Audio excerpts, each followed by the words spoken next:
Hello everyone, this is Natif Hussain here.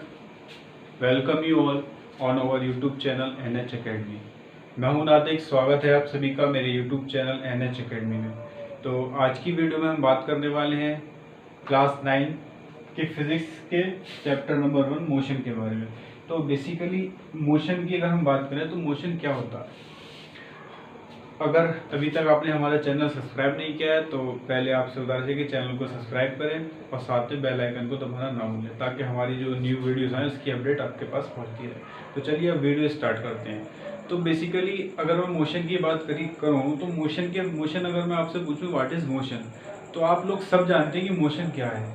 लेकिन अगर मैं आपसे कहूँ कि उसकी डेफिनेशन बताएं तो it is a very difficult task for you to define motion in a particular definition. If I ask you what is motion, then you can tell me that the movement of any object is also a motion. Suppose we are shaking my hand, it is also a motion. We are standing here and after some time we are moving here, it is also a motion. There are many lot of example in your life which you can give that it is a motion. But if I ask you to give a proper definition of motion, then it is a very difficult task for you to define the motion.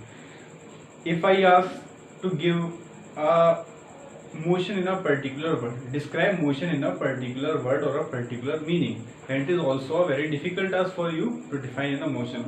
So let's start motion with a particular meaning. अगर हम motion को किसी एक word में describe करना चाहें तो word क्या होगा। बेसिकली मोशन मीन्स क्या होता है, हम कह सकते हैं कि मोशन मीन्स मूवमेंट। ठीक है, मोशन मीन्स क्या होता है, मूवमेंट, किसी भी बॉडी का movement, that is a motion. If we describe motion in a particular meaning or a particular word, then we can say that motion is a movement. Motion means movement. If I talk you about a proper definition, then what we can say, when a object or a body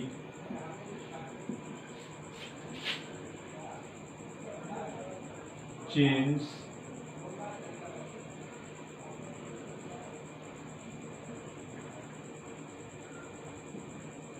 its position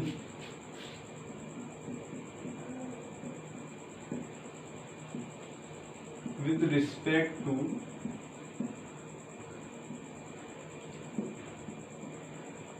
reference point, then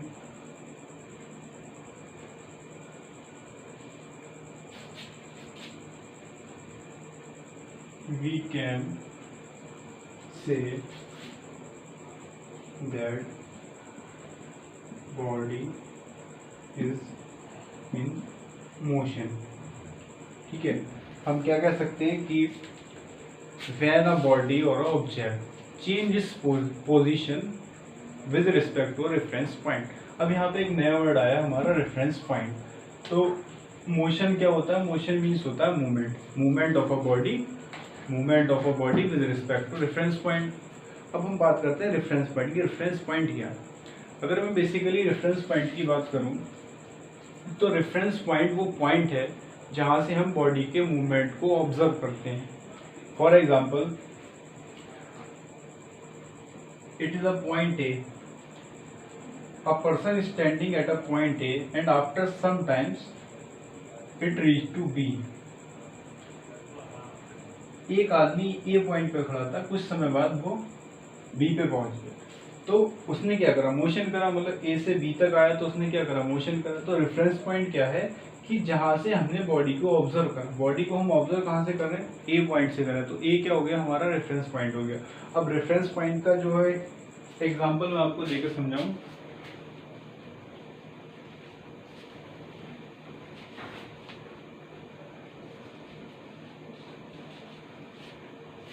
for example, आपने train में सफ़र किया ही होगा। If you are travelling in a train with your father, you and your father are sitting each other, मतलब आप train में सफ़र कर रहे हैं, आप और आपके घर वाले, आपका भाई, आपका दोस्त आपके सामने वाली सीट पे बैठा है। तो अब आप एक दूसरे के अगर नज़र में देखें कि आप दोनों मोशन में हैं, नहीं है, लेकिन आप दोनों कहाँ पे हैं, रेस्ट पे हैं। लेकिन एक थर्ड पर्सन है जो क्या ट्रेन से बाहर खड़ा है, स्टेशन पर, ट्रेन स्टेशन के प्लेटफॉर्म पर खड़ा है, उस स्टेशन से क्या ट्रेन गुजरी, तो उस थर्ड पर्सन के रिस्पेक्ट में आप मोशन में हैं क्योंकि आप तो गुजर गए, लेकिन आप ट्रेन के अंदर बैठे हैं तो आप उस टाइम मोशन में नहीं है। ठीक है, तो मोशन क्या है हमारा, बेसिकली क्या पे डिपेंड करता है, फ्रेम ऑफ रेफरेंस पे, मतलब रेफरेंस पॉइंट पे जहाँ से हम बॉडी को ऑब्जर्व करते हैं। इसके बहुत सारे एग्जाम्पल हैं।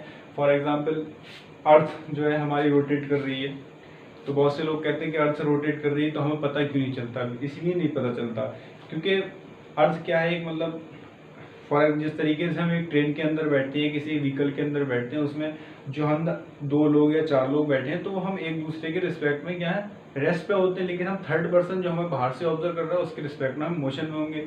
इसी प्रकार से क्या अर्थ का सीन है कि अर्थ क्या है, अर्थ पे हम लोग हैं, एक दूसरे के साथ रह रहे हैं, तो हम क्या है एक दूसरे के रिस्पेक्ट में रेस्ट पे हैं। लेकिन अगर हम इसी चीज़ को यूनिवर्स से ऑब्जर्व करेंगे, रेफरेंस पॉइंट अगर अपना यूनिवर्स में जाके देख लेंगे, सन के सापेक्ष में, मतलब सन को अगर हमने रेफरेंस पॉइंट माने तो सन के उसके क्या है, अर्थ हमारी क्या रिवॉल्व हो रही है उसके अराउंड। तो रेफरेंस पॉइंट क्या हो गया, reference point is that point from which the object is observe. ठीक है, और अ बॉडी इज ऑब्जर्व। तो बेसिकली मोशन क्या हो गया, मोशन क्या हो गया, motion means the movement of a body. Motion means movement. अगर पर्टिकुलर डेफिनेशन की बात करूँ, when a body change its position with respect to reference point, it is also motion। ठीक है, और एग्जाम्पल की बात करूँ तो सभी movement of car, movement of wind, these R motion. अब मोशन में भी 2 टाइप्स होती हैं, तो अब हेडिंग क्या होगी हमारी, टाइप्स ऑफ मोशन। मोशन समझ जाएगा, मोशन मीन्स मूवमेंट, बेसिकली जो जिस चीज़ का मूवमेंट हो रहा है वहाँ पे मोशन होगा। ठीक है,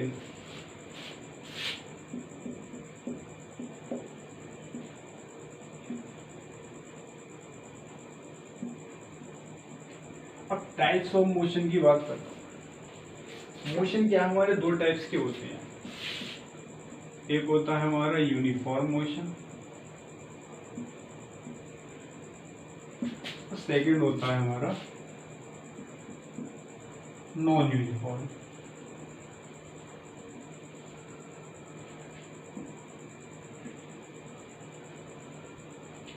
अब इनमें डिफरेंस क्या होता है, uniform motion.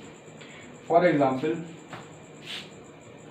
a car started travel from point A, reached point B in 1 hour, and cover a distance 50 km, and next 1 hour from B to C,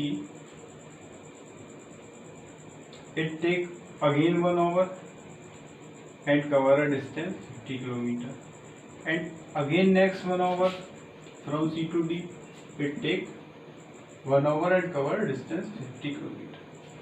Then we can say that this type of motion is known as the uniform motion। तो अगर हम particular definition की बात क्या करें तो हम इसको लिख सकते हैं क्या, when a body covers equal distances in equal interval of time, that motion is known as the uniform motion। when a body covers equal distances, यहाँ पर डिस्टेंस क्या है, सारी इक्वल है, equal distances in equal interval of time। For example A से B तक पहुँचने में से 1 घंटा लगा, दूरी कितनी थी 50 किलोमीटर। बी से सी तक आया 1 घंटा लगा, दूरी कितनी थी 50 किलोमीटर। सी से डी तक आया 1 घंटा लगा, दूरी कितनी थी 50 किलोमीटर। तो जब कोई भी body equal distances equal interval of time में कवर करती है, then the motion is known as the uniform motion. ठीक है, डेफिनेशन में यहाँ लिख देता हूँ, when a body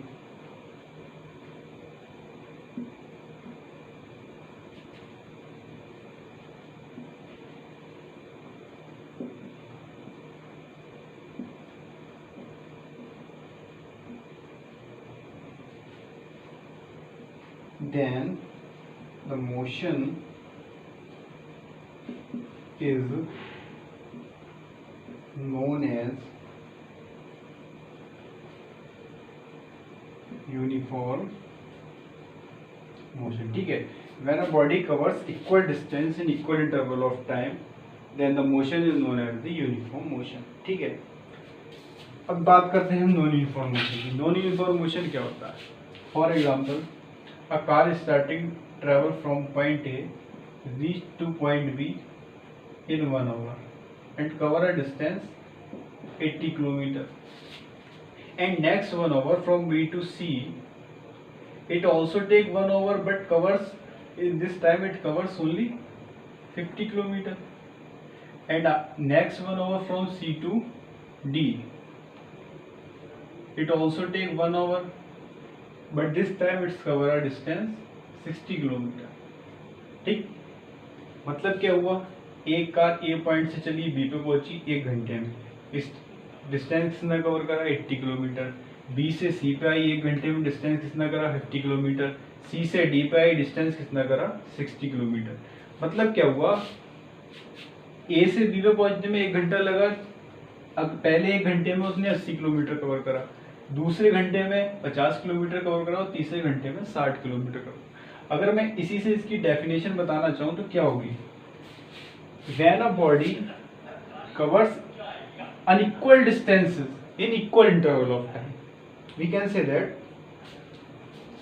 a motion in which a body covers unequal distances in equal interval of time, that motion is known as the non-uniform motion.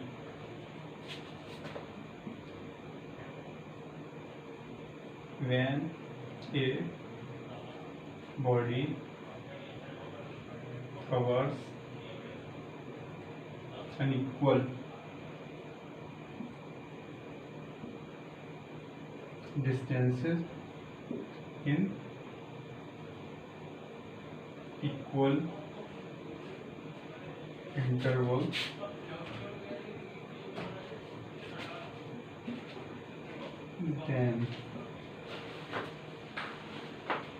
then the motion is known as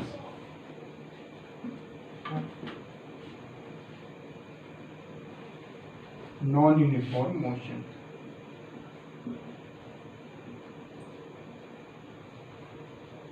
ठीक है, when a body covers unequal distances in equal interval of time. For example, A से B तक पहुंचने में 1 घंटा लगा लेकिन distance कितना कवर करी 80 kilometre.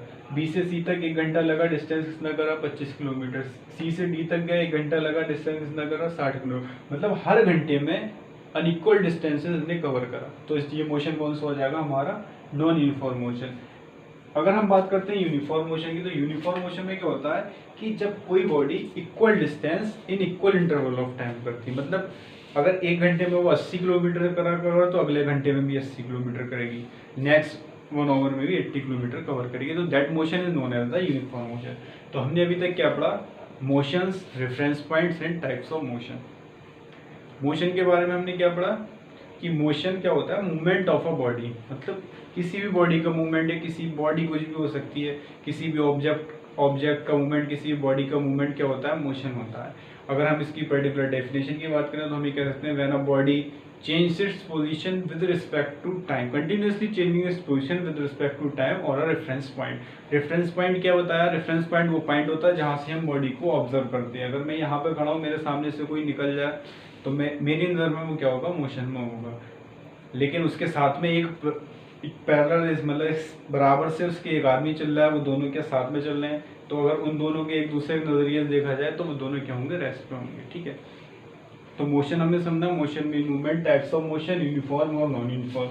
Uniform motion is that motion when a body covers equal distances in equal interval of time, that motion is known as the uniform motion.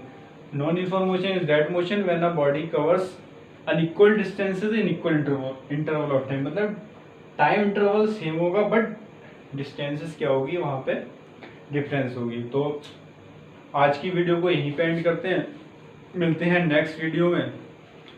अगर आपको वीडियो पसंद आए तो वीडियो को लाइक करें, चैनल को सब्सक्राइब करें. इसी तरह की वीडियो आपको हमारे यूट्यूब चैनल पर मिलती रहेंगी. आज की वीडियो में इतना ही.